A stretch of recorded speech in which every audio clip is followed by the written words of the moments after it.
Now to what we are learning about the ambush in Africa and what the U.S. soldiers were doing there in the first place. National security correspondent Jennifer Griffin has the latest from the Pentagon tonight. Good evening, Jennifer. Good evening, Brett. The Pentagon has sent a team led by a general officer to Niger to investigate the ambush that left 4 U.S. soldiers dead. This is typical of U.S. military investigations, I'm told. It always takes time to sort through the facts.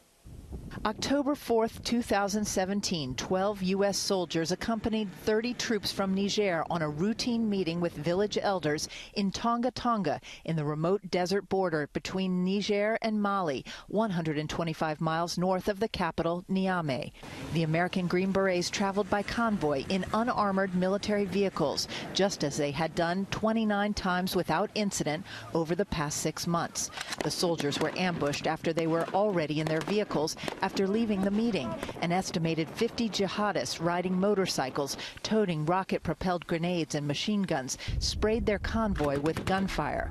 The vehicles dispersed. A gunfight ensued. Defense Secretary Jim Mattis denied there was an intelligence failure. In this specific case, contact was considered unlikely, but there's a reason we have U.S. Army soldiers there and not the Peace Corps, because we carry guns.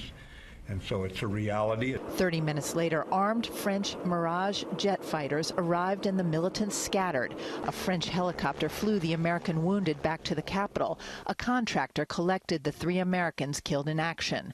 Sergeant David Johnson remained missing. U.S. officials feared he was kidnapped and asked the press to hold off reporting. U.S. Special Operations troops were alerted. U.S., French, and Niger forces conducted an intense search on the ground. No one was left behind. The sense that somehow it was a desolate site, we went back, didn't search for this soldier. Nothing could be further from the truth. 2 days passed before Sergeant Johnson's body was found. A contractor flew his body back to the capital by helicopter. The Pentagon informed the White House about the incident at 5 p.m. on the day of the attack. 2 hours later, U.S. AFRICOM, based in Stuttgart, Germany, put out a statement. Quote, "We are working to confirm details on the incident and will have more information as soon as we can confirm facts on the ground. No drones were airborne during the routine convoy. The U.S. military says it doesn't have enough. Witnesses blame the attack on a new ISIS affiliate that broke from al-Qaeda in October 2016. Its leader, Adnan Abu Walid, is thought to be holding an American aid worker hostage. Senators are demanding hearings. It may require a subpoena. Do you feel the administration's been forthcoming up to this point about what happened there?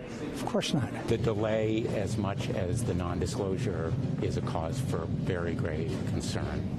Initially, Pentagon officials were reluctant to put out statements because they were picking up a beacon that suggested the missing soldier, Sergeant David Johnson, was engaged in evade and escape or had been taken by the enemy. They feared giving out too much information that might put the soldier's life in danger. Brett. And quickly, Jen, these special forces troops, they work with indigenous forces to try to prevent ISIS or al-Qaeda or these terrorist groups from gaining hold in that territory. Absolutely. That's why they were out there engaging those village elders. They work with the Niger force so that ISIS can't set up bases there. Okay, Jen, thank you.